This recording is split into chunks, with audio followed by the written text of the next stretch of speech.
the fight, yeah, bring on all the lightning. Cause I'm looking for a hero. Look inside the mirror, I found one. Oh, carry the hurt when it gets too hard. Pick it up, dust it off when I fall down.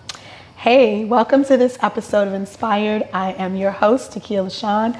Joining me again is my son, Jaeden Bell, on part 3 of this 4-part series, simply called Overcomer, but powerfully meaningful in every aspect of the way. When I say overcomer, what does that make you think of? What do you think of when you hear the word overcomer? A strong person. A strong person? A fighting person. A fighter? Smart. Smart. Mm-hmm. That's all I can really think about. Okay. So, do you feel and believe yourself to be those things?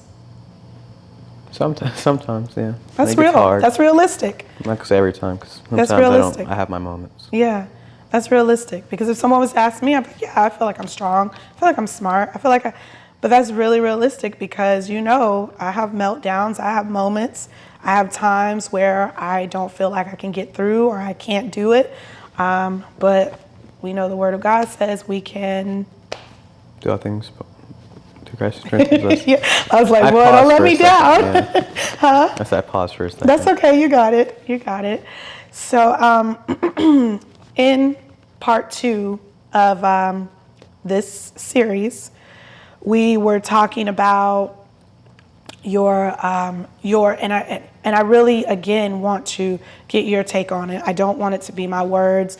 You can talk to me and ask me whatever it is you want to ask or give input, but I don't want to feed you words. I want to hear your side and how you felt. We left off with the skateboard accident and you being left with the feeling of your sister not being there for you. Let me just paint a picture for the viewers, for the audience, of you and your sister's relationship growing up. You all are 6 years apart. I remember when you were born, she was 6 years old, and you were a preemie. You came 4 weeks early, 4 pounds, 2 ounces, little itty bitty guy, absolutely healthy. No other reason for coming early other than you were just ready to be here. But you had to spend time in the NICU, the neonatal intensive care unit, in an incubator because you didn't have any fat deposits under your skin. You're just a little guy, couldn't keep warm, and they had to keep you in there. And when you were born, and even talking about overcomer right now, look at how you came into this world, just fighting to be here.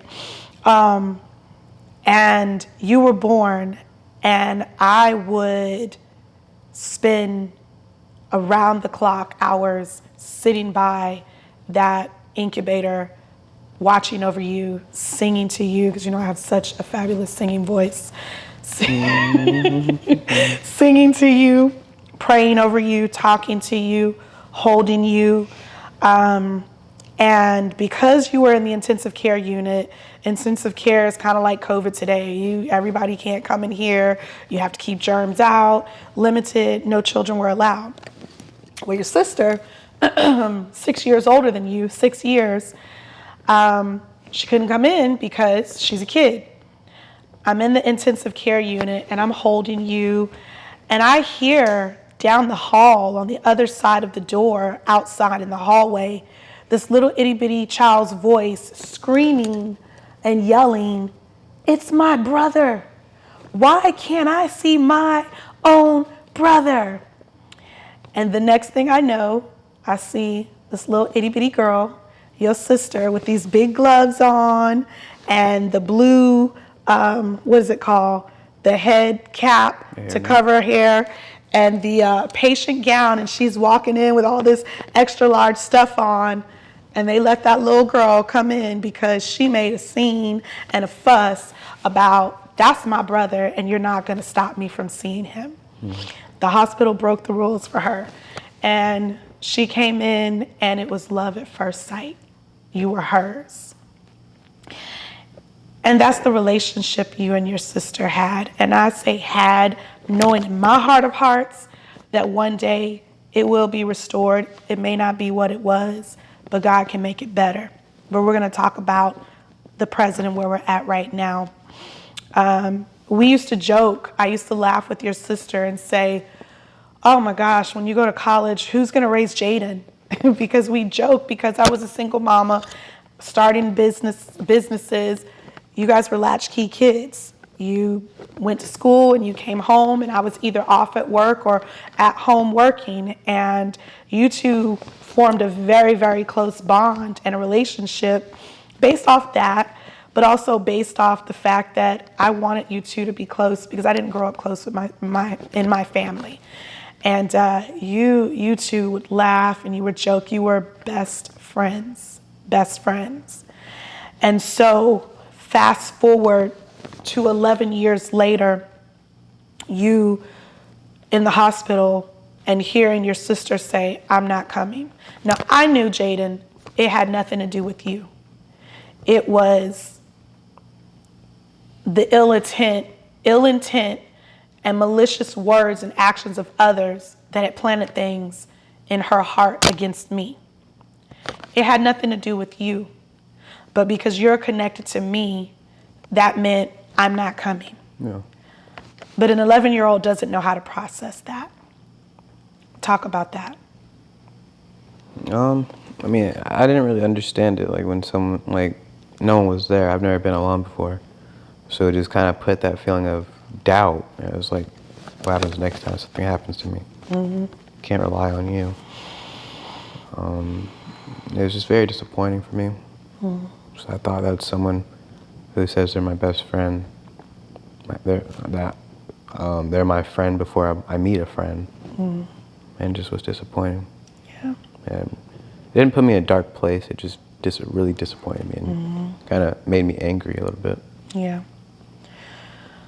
Well, we had seen some things to even get us to this place where it's, no, I'm not going to come. And prior to getting to this place, what had begun to take place was, I've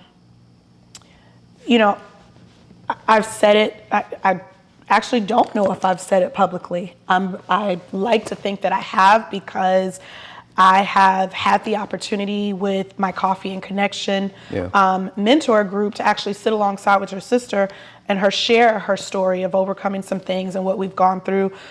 But as I'm sitting here now with you, I don't know if publicly I've said it, so I'll say it here, that the issue was I was accused of being an abusive mother. I was accused of, I honestly don't even know all of the things. To this day, I'm told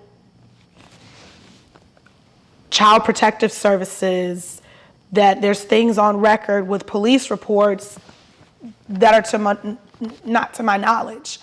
And I wonder, how are these things implemented when no one ever came to our home? Do you ever remember social services coming to our home? Nope. Do you ever remember social services coming question you in school? Not at all. No, never. Because if they did, it would have talked to me too. And people would have checked on me and said, hey, are you okay? No one asked me that. No one asked you that. That is why I titled this, But What About Jaeden? What kept resounding and still resounds in me today, but what about my son? I'm being accused of being abusive. I'm told there's police reports on file, and people have allowed my child to run away, and they've just sheltered her and kept her from us based off what? And even if these allegations hold some weight or truth to them, what about Jaeden? Yeah. I have 2 children.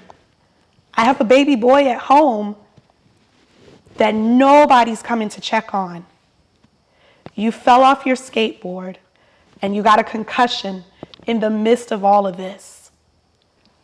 No one came to check on you and see, did mom do something? Did mom harm him? Maybe we should let social services know. Maybe we should send the school to talk to Jaeden. Maybe we should send them to their household to see what's really going on. My number one thought was, but what about my son? If you really believe you're doing your job, or you really believe there's allegations here, there's only one child you're looking out for. Mm-hmm. And to me, that was manipulative. Bringing out the fight, yeah, bring on all the lightning. Bringing out the fight, yeah, bring on all the lightning. Do you recall any of that? Like, what do you recall about that time with us going through that, and what stands out to you the most? A lot of lies. Just a lot of lies, mainly. You know, Lies from? You know, just being told why you can't be there, or an excuse of how you're feeling when you say, I can't control my feelings. Yeah, you can. Everyone can control their feelings. You may not be able to control it in a certain way, but you can control them. Mm-hmm. If you want something that bad, you can control it. Yeah. And it made me feel, it sucked for me because I felt like no one was there except for you. I think that's why me and you are so close. Absolutely. And I feel like I can't get close to a lot of people. Yeah. A lot of outside people. Like to this day, I'm such a people person. You are. I like helping, like I've never been angry. I like to laugh and joke and be happy. Yeah. And that's she's made me like that. Yeah. She's made me like not want to be close with people that want to be friends with me. Mm-hmm. And I'm like, you know, you're like, do you want to go hang with this person? No, I don't. She really. being your sister, you mean? Yeah. Yeah. And I'm like, you know, people ask me, do you want to hang out? I'm like, yeah. No, I'm not. It's never an excuse. It's just I don't feel up to it. There's a wall up. And this is why I wanted to do this too, because we had such a dialogue about it in the foyer at church a few Sundays ago, was I could see it all over your face. And it's just like you, myself, that same morning, I woke up and I'm battling these emotions about what happened and what has transpired over the last 6 years because of other people's words and other people's actions and people getting involved and people saying things or people not saying things and going, how dare they? And it's triggered so much that still impacts and affects us both to this day. Here it is, we're at a time of celebrating you graduating and going off to college, turning 18, all of these milestones. And we're excited, we're happy, but it's triggering what didn't happen with these milestones for your sister, because this happened at a time of her graduation and her turning 18 and her going off to college. And I think both of you, I know you and I have shared that we felt like that was taken from us. It was, because she barely even spoke to us when we came to our own graduation. She spoke to everyone else. She didn't speak to me and you. Yeah. She didn't hug us. She didn't barely pay us attention. And it just made me feel like everyone else is better. Yeah. And then remember one time she came back with her other family on her dad's side. Mm-hmm. And it was just, you know, it kind of hurt bragging about, hey, I have such a better brother up there. It made me want to just die. It made me not want to be here. Because I'm like, you know, I thought I was your best friend. I thought we joked and laughed the best. And then for someone to come home and say, I have a better brother up there, just made me feel like I wasn't anything. I was dirt. Yeah. It made me feel like, what's the point of me being your brother if you have someone better up there? Yeah. And I think that's when it kind of started to set in of, she doesn't need me or want me.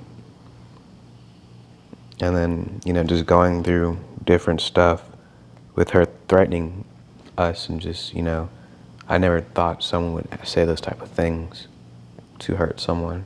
Yeah. I never thought I'd endure someone saying they want to hurt me and you. Yeah. It just... Threats like, I know what you mean by threats, but threats like... Physical threats.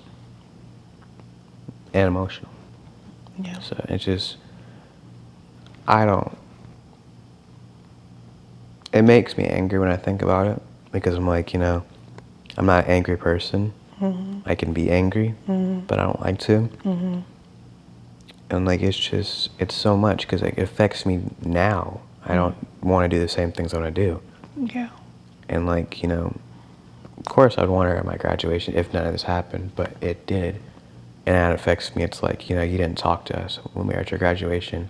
We planned a party for you, and you went off with other people and with other friends. Basically, forget your party. It's not better than what my family's doing for me. When that part of your family barely is doing anything. Yeah. And, you know, we planned her birthday party here. It was not even appreciated. Yeah. And I was so happy because I was like, you know, my relationship with my sister is getting better. You know, no, it wasn't. Yeah.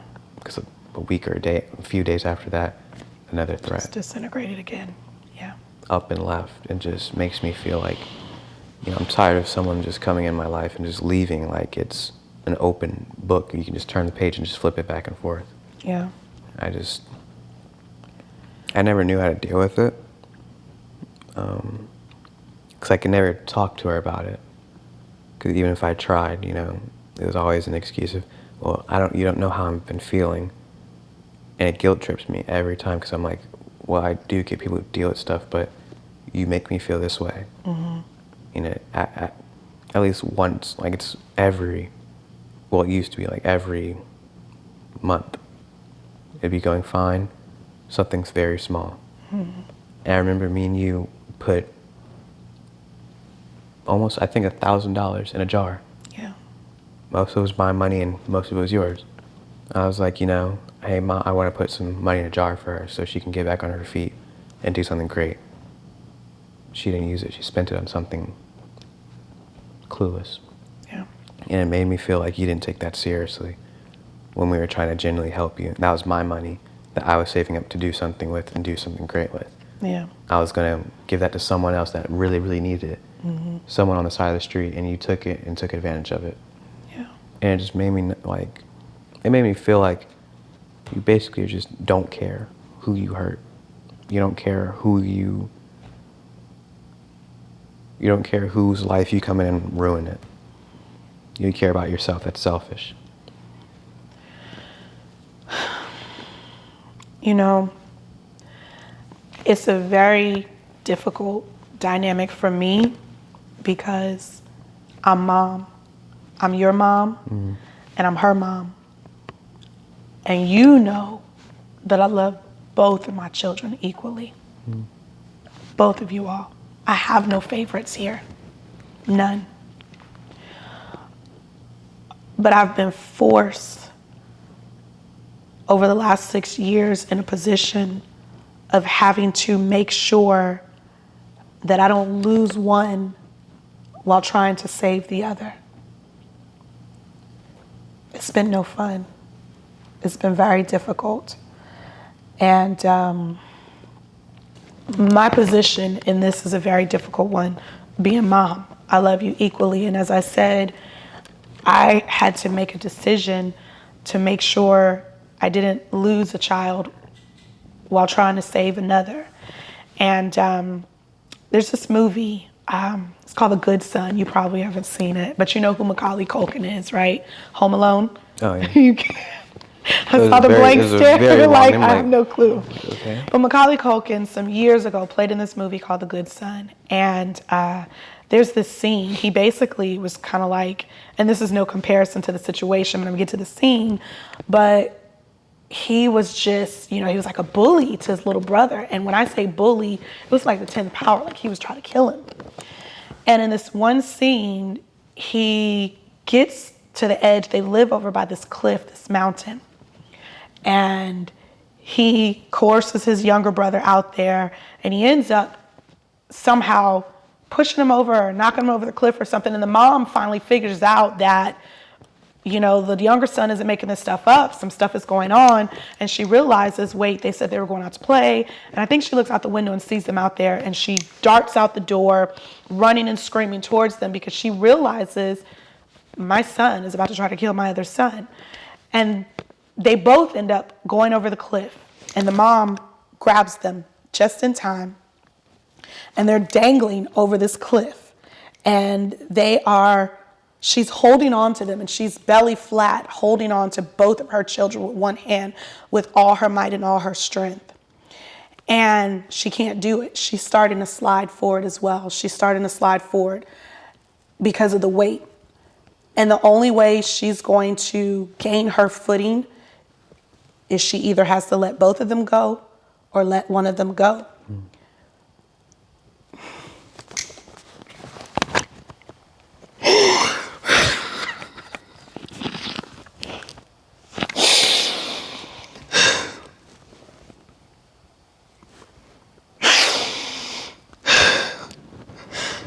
And this mother has to make the decision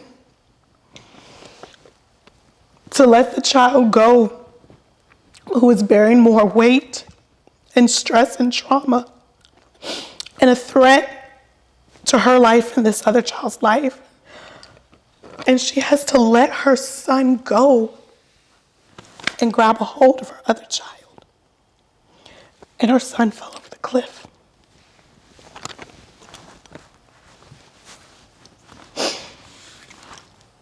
That is how I felt. I have felt with you and your sister. I could not lose one of you trying to save the other because your sister's older. I've equipped her and I've raised her. And God knows, I know that he hears every prayer and he sees every one of my tears, and she will be okay. But that's been my position.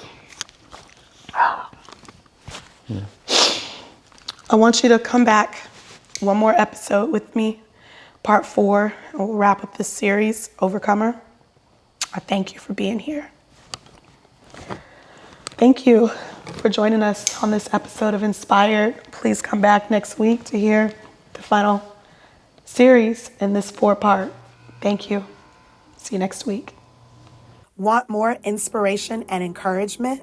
Join me next week, Thursday, 9 p.m. Eastern Standard Time, right here on Live, and hear more extraordinary women sharing their extraordinary stories. And be inspired with Takia LaShawn.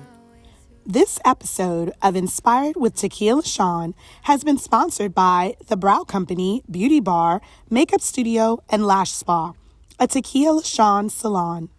The Brow Company specializes in exceptional lash, brow, and makeup artistry, natural nail care, full body and Brazilian waxing, laser liposuction, teeth whitening, hair shampoo and blow-dry styling, and more.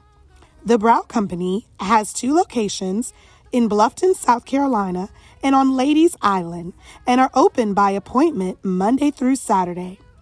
Find out more and book your appointment today. Have a business, idea, nonprofit, organization, or event you'd like to talk about? Contact me today to find out more about my sponsor and affiliate partner program segments here on Inspired with Takia LaShawn. It made me feel really bad because I'm like, you made an 11 or 12-year-old kid think of wanting to die. Like, that's something that shouldn't even be an 11 or 12-year-old kid's vocabulary. Like that, you made me feel that way. Bringing out the fight